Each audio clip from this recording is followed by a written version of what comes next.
become a friend of mine. We've gotten to know each other well, the president of Finland, and we have many things to discuss, including trade and military and purchases and lots of different very exciting events. So we'll have a long time together today. We'll then be having lunch. I think we're going to be seeing the media right afterwards and say a few words. But it's an honor, Mr. President, to have you with us. Thank you. Thank you. Thank you very much. I'm waiting for our discussions. Yes. Yes. See, he's a man of few words, and he gets it done. That's what I like about him. That's what I like about him. Anyway, okay, thank you all very much. President Trump, how do you respond to concerns that you are putting the whistleblower's life in danger? Well, the whistleblower was very inaccurate. The whistleblower started this whole thing by writing a report on the conversation I had with the president of Ukraine. And the conversation was perfect. It couldn't have been nicer. I saw Rick Scott. I saw many of the senators talking about it, many of the congressmen talking about it. Not a thing wrong, unless you heard the Schiff version where he made up my conversation. He actually made it up. It should be criminal. It should be treasonous. He made it up, every word of it, made up, and read to Congress as though I said it. And I'll tell you what, he should be forced to resign from Congress. Schiff, he's a lowlife. He should be forced to resign. He took a perfect conversation, realized he couldn't read it to Congress because it was perfect. It was a very nice conversation. I knew many people were on the phone. Not only were many people on the phone, we had stenographers on the phone taking it down word for word. He took that conversation, which was perfect. He said, I can't read this. So he made up a conversation, and he reported it and said it to Congress and to the American people. And it was horrible what he said. And that was supposed to be coming from me. But it was all fabricated. He should resign from office in disgrace.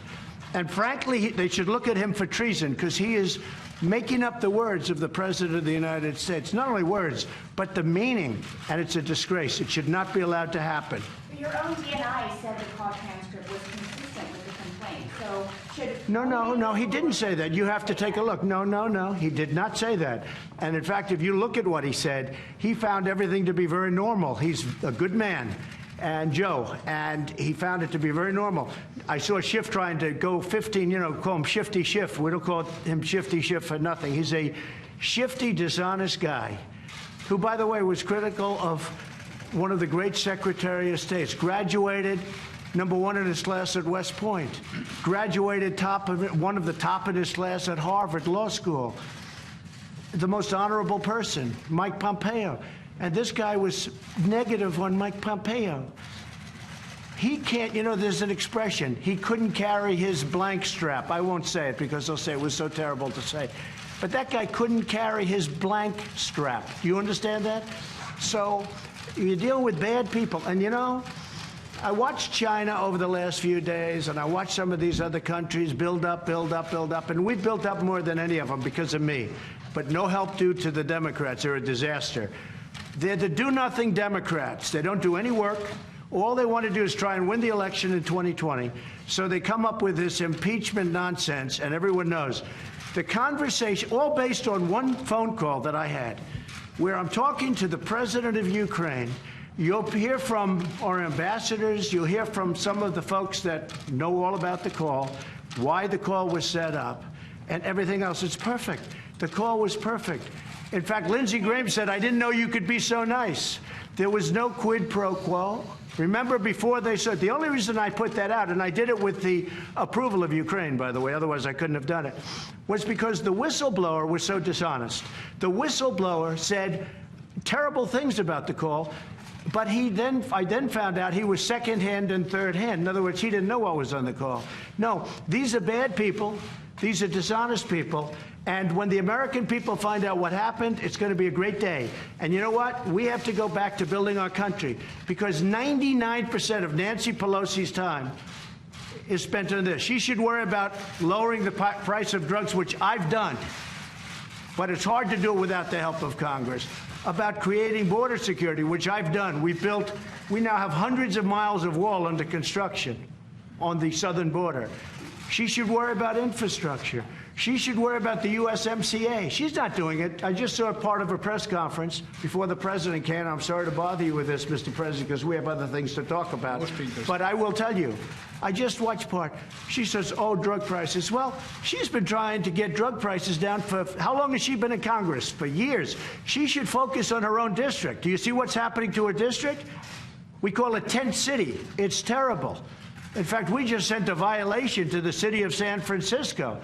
Unsafe water, unsafe conditions, environmental. EPA, our EPA, which is doing a great job, is sending Nancy Pelosi, with all the talk about EPA, there's needles and drugs all over the street.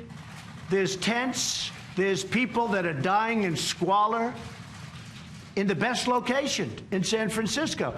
It used to be a great city. Now you have to see what's happened to San Francisco. You happen to see what the Democrats have allowed to happen. As an example, what they've allowed to happen. Just take a look to Los Angeles, great cities. One other thing. Yesterday, as you know, I was sued by the governor, Gavin Newsom. He's another beauty. I was sued by him. He's a do-nothing. Sued by him so that I can't get on the ballot in the state of California. It was a massive story. It was the biggest story, Mr. President. It was headlines all over the place. Trump gets sued by this do-nothing governor in California. It was big. Here's what happened. Yesterday, I won the case, very convincingly. A very tough, smart, highly respected judge, not a Trump person at all, not appointed by Trump, appointed by somebody that you would call the opposition, came out with a scathing and tough opinion. I won the case. I didn't see one story that I won that case. Not one story. From the fake news. I didn't see Steve write it. I didn't see you write it. I didn't see anybody write it. So let me just tell you, just to finish. Nancy Pelosi and Shifty Shift, who should resign in disgrace, by the way, and Jerry Nadler and all of them, it's a disgrace what's going on. And we should be focused on making America great again and keeping America great, because that's what we have to do. And when I look at that parade with military and millions of people and everything else, we better get smart. We better start focusing on the right things. Because what they did with this nonsense, think of it. You have a perfect, I mean perfect conversation with a president of another country, Ukraine in this case. And they try and say, oh, let's impeach him. They've been trying to impeach me from the day I got elected. I've been going through this for 3 years. They've been trying to impeach me from the day I got elected. And you know what? They failed. And this is the easiest one of all, because this one is based on one conversation. What about Obama's conversation with the president of Russia, where he says, hey, tell Vlad I'll talk to him after the election's over. I'll talk to him. Nobody reports that, right? That stuff you should report. But you people should be ashamed of yourself. We have the most dishonest media that you can imagine, and you should be ashamed of yourselves. Okay, I think I've answered most of your questions. What do you think? Finnish Yes? media here. Finland is the happiest country in the world. Finland is a happy country. What can you learn? What can you learn from Finland? Well, if you got rid of Pelosi and you got rid of Shifty Schiff, about that. Finland is a happy country. He's a happy leader, too. Mr. President, are you going to cooperate with the... No Republicans have raised concerns. About the whistleblower, that the identity of the whistleblower should be protected. I don't care. Look, I think a whistleblower should be protected if the whistleblower's legitimate. But when the whistleblower makes a big report on the conversation I had with a president of Ukraine, and it was a great conversation. We talked mostly about congratulations on your win. We talked about corruption, and we're really referring mostly to 2016, because what the Democrats did in 2016 was corrupt. And let's see what happens. They're more concerned with that than they are with me and impeachment. They're trying to hide what maybe is coming. I let our great, if you look, I let our great law enforcement take care of it, okay? Attorney General Barr, I guess, is working on it, and I hope he's working on it, because what happened in 2016 is a disgrace to this country. And they're more worried about that because they know they're guilty as hell, all right? They're much more worried about that. Is a whistleblower immediately illegitimate if they are reporting misconduct? When a whistleblower, okay, are you ready? I heard the whistleblower's report from you people and how bad it was about just a simple conversation. By the way, this whole thing revolves around a simple conversation. And if you remember at the beginning, it was quid pro quo. That's all you heard about. And I think he said 7 or 8 times, quid pro. In other words, you're going to do that or we're not going to give you money. You're going to do this or we're not going to. I never said it. But when I heard these horrible stories come out, I had no choice but to release a conversation, which I hate to do, and I hope I don't have to do it again, with the leader of a country. I asked a certain person to call up a certain person in that country to get permission to do it. Otherwise, I wouldn't have been able to do it. And if I didn't do it, and I appreciate Ukraine for allowing us to release the conversation, but it was so innocent, it didn't hurt them. If anything, it helped them, because it was a very innocent conversation. But when a whistleblower takes that very nice, innocent, Lindsey Graham said, I never knew you were that nice a person. He said, you never asked him for anything. You were really, really nice. Lindsey was saying, I never knew you were so nice. That was a perfect conversation. I heard Rick Scott today say that was a perfect conversation. How can they impeach him on that conversation? He read it. He's a very smart guy from Florida, Rick Scott. And he said, that was a perfect conversation. How can you impeach somebody on that conversation? But the whistleblower wrote not that conversation. He wrote a vicious conversation. In other words, he either got it totally wrong, made it up, or the person giving the information to the whistleblower was dishonest. And this country has to find out who that person was, because that person's a spy, in my opinion. You ready? So when a whistleblower, purposely or not, gives something that's totally erroneous. Now, here's where I fooled them. They never thought I'd release the conversation. They never thought in a million years that I'd release the conversation. When little Adam Schiff saw the text, when he read it, he couldn't believe it. When Nancy Pelosi, who worked a day early, Nancy Pelosi called for essentially impeachment. Let's impeach the president. Before she saw the transcript, and this is an exact word-for-word transcript of the conversation, right? Taken by very talented stenographers. Listen to me. So when she saw that, I heard she went crazy. She said, we can't impeach him in this conversation. That's a great conversation. She went by the whistleblower. And the whistleblower was so bad, I wouldn't even think about it. But here's what happened. The whistleblower was wrong. The only thing that matters is the transcript of the actual conversation that I had with the president of Ukraine. It was perfect. We're looking at congratulations. We're looking at doing things together. And what are we looking at? We're looking at corruption. And in, I believe, 1999, there was a corruption act or a corruption bill passed between both and signed between both countries, where I have a duty to report corruption. And let me tell you something.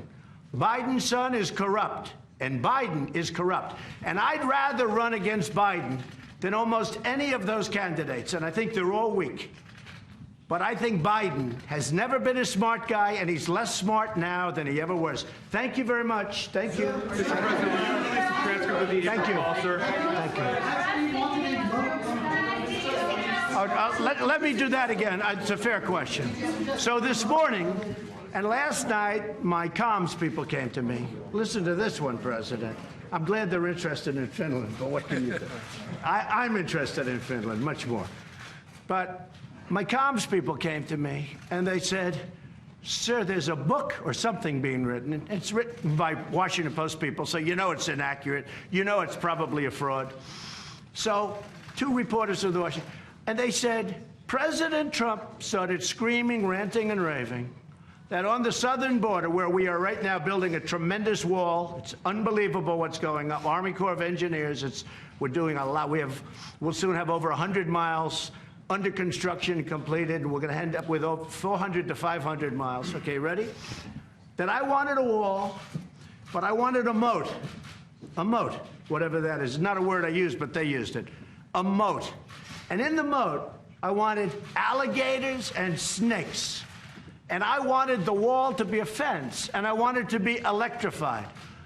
And I wanted sharp spikes at the top, so if anyone gets it, it goes piercing through their skin, is somewhat the way they said it. Skin-piercing spikes.